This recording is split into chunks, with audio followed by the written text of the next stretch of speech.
Our next spirochete genus, this one's my favorite, is Borrelia. There are two main manifestations of disease when we're talking about Borrelia infections. Borrelia burgdorferi and other related species cause Lyme disease. This disease was first described in the late 1970s because there was an outbreak of juvenile arthritis in Lyme, Connecticut. And arthritis in juveniles is weird, so that caught the attention of the public health officials. These bacteria are transmitted by hard ticks. So there are two different kinds of ticks. Hard ticks are ticks that don't feed very often. They usually only feed 3 times in their life, but they feed for a very long time and they feed relatively slowly because their bodies don't expand with the ingestion of the blood meal. So they have to feed pretty slowly. The other group of Borrelia that cause disease are the relapsing fever Borrelia infections, Borrelia recurrentis, and other borrelial species that are related to it transmit or cause relapsing fever. These are transmitted by human body lice or by soft ticks. Soft ticks feed very often and get really, really swollen. So if you ever see a picture of like a big giant swollen tick, that's usually a soft tick. One thing that I want to make really, really clear, because this is one of the first what we call vector-borne diseases or arthropod-borne diseases we're going to talk about, I want to make very, very clear that I will get upset with you on your exam if you say that these diseases are caused by ticks. Ticks do not cause Lyme disease.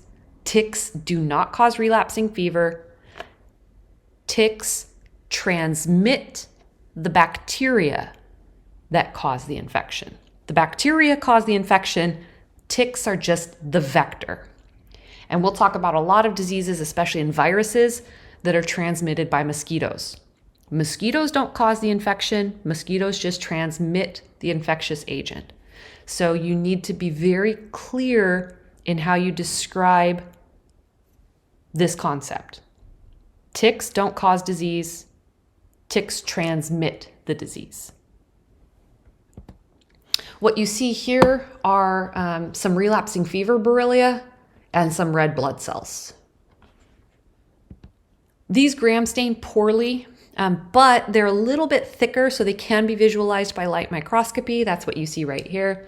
Dark field is better, but you can see them with light microscopy. They are microaerophilic.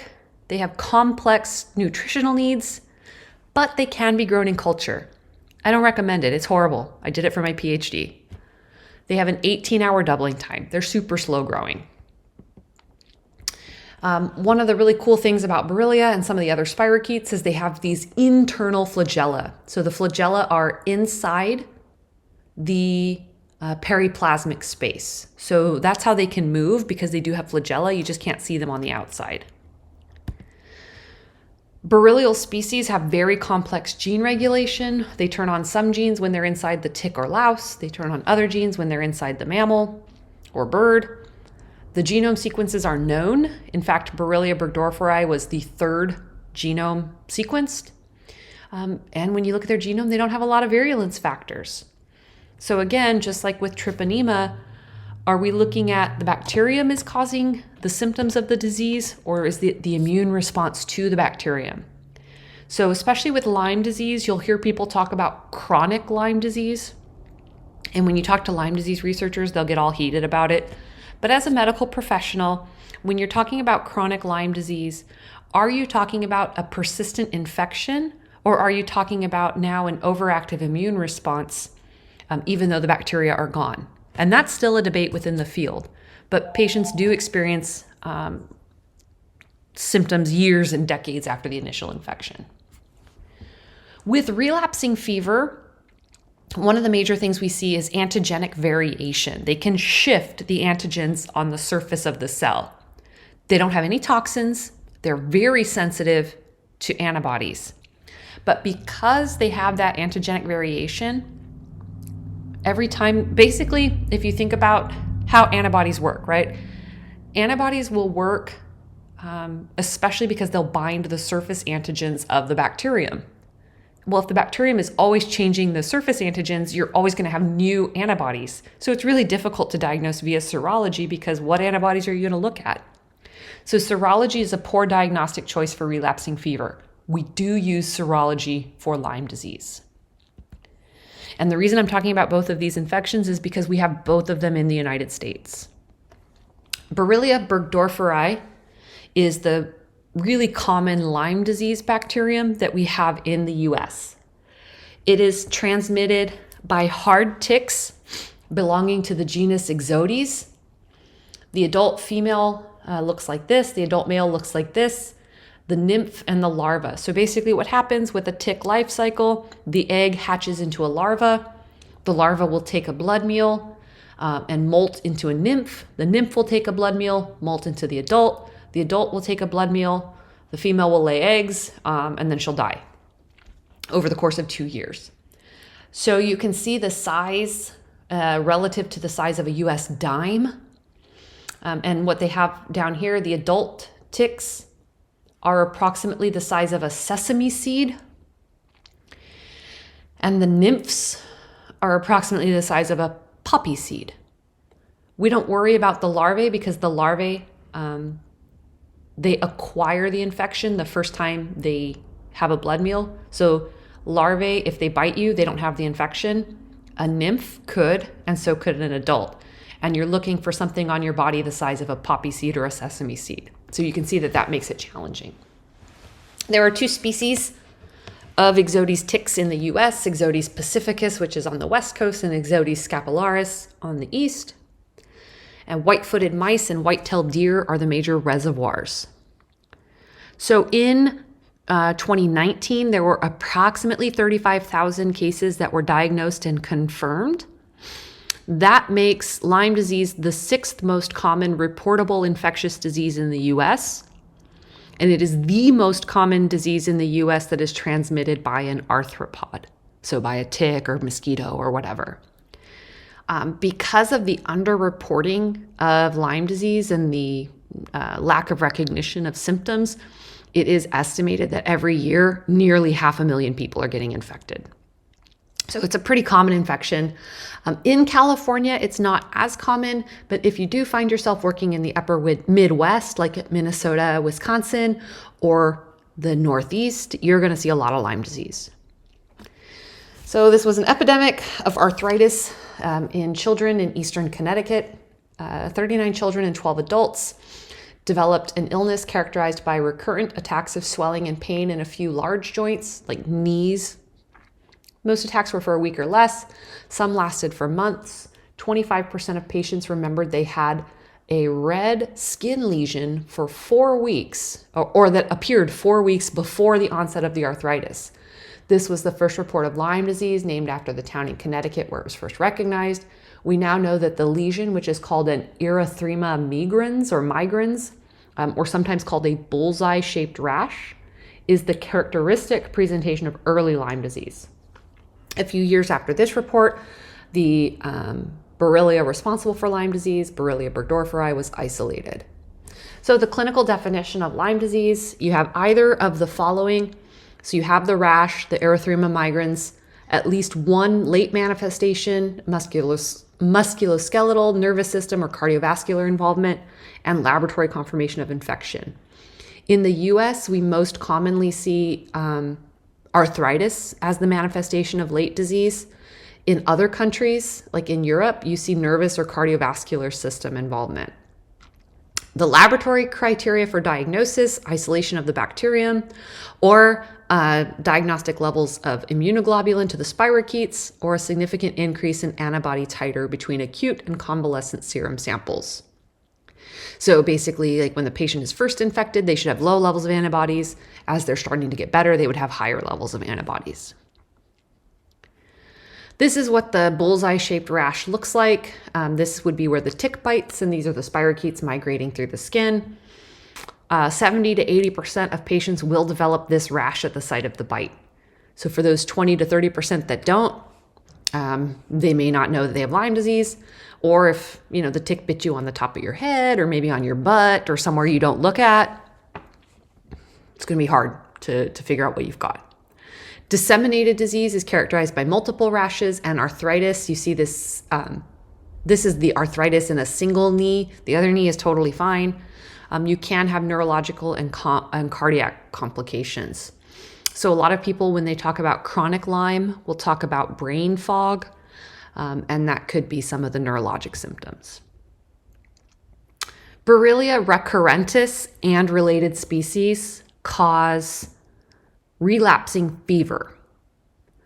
So the relapsing fever Borrelia are related to the Lyme disease Borrelia, but they're a little bit different.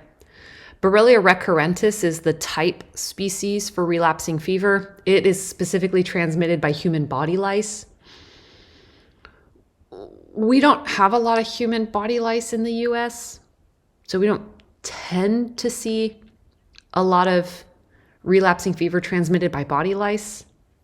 The spread requires crowded, unsanitary conditions. Again, body lice are not super common, except for sometimes especially in homeless populations. But generally, people who have access to laundry and regular bathing don't get body lice. And body lice are different from head lice. In the US, we tend to see endemic relapsing fever. We just kind of have low levels of relapsing fever all the time. The bacteria are generally harbored in things like rodents. We found them in ground squirrels in the area. Out by Millerton Lake, we published a couple papers on that. And they're transmitted by soft ticks, which feed very quickly. They're little like ninja feeders. They're in and out very, very quickly. Relapsing fever gets its name because, well, the symptoms are super, super, super easy to identify. You have a relapsing or recurring fever. After the first tick bite, there's going to be about a 1-week incubation period, and then you'll have chills, fever, and headache or muscle pain for 3 to 7 days. This is a patient with relapsing fever. You see the increase in temperature for 3 to 7 days, and then about a week with no fever, and then a fever, and then no fever. And this can happen over and over and over again. And death will come from cardiac failure, hepatic necrosis, or cerebral hemorrhage. It's not good for you to have a fever like this. But the reason you're getting this fever is because the bacteria are growing, right? And you're having the immune response. Right? The immune response causes a fever. And then what happens is you've mounted your specific immune response. You've got antibodies against the bacterium. The bacterial numbers drop, so you don't have a fever. But what the bacteria is doing is it's now changing its surface antigens. And then the bacteria is like, cool, I have different surface antigens. Now the immune system doesn't recognize me, so you don't have the fever. And then the immune system is like, oh, this is a whole new infection. Yay, fever. And then it kills it off, and then the bacteria changes again, and oh, brand new infection. So this is a really tricky one that you've got to get rid of, because that cycle of fever is very, very dangerous. And you see the fever got pretty high in this patient, up to 107. That's really bad. So this was an outbreak of tick-borne relapsing fever in New Mexico. 40 people attended a family gathering held at a cabin in the mountains. Half of the family members slept in the cabin. Some family arrived 3 days before the event to clean the unoccupied cabin. 4 days after the event, one of the individuals who arrived early sought care at a hospital with a 2-day history of fever, chills, muscle pain, and a rash on the forearms. So they arrived 3 days before the event. The event,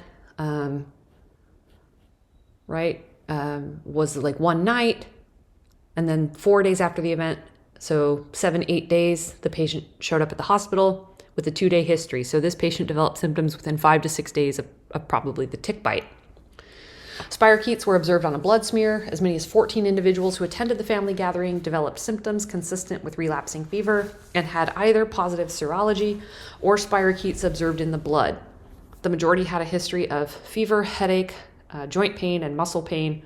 Rodent nesting material was found inside the interior walls of the cabin. This outbreak of endemic relapsing fever illustrates the risk of exposure to ticks that feed on infective rodents. The fact that tick bites are generally not remembered because the feeding is for a short duration at night, and the relapsing nature of this febrile illness. So what happens is basically when the people came into the cabin, that probably scared out the mice. but the ticks live in the nesting material. Since their rodent food source had moved out, they just moved over to the people that were spending the night instead. And they will feed really, really rapidly within just a few minutes at night and then go back to their nest. So it's really tricky to know if you've been bitten by a soft tick. Diagnosis, again, in patients who are febrile, you'll look at the blood smears. They can be cultured, but with Lyme disease, you just have low numbers of the bacteria in infected tissues.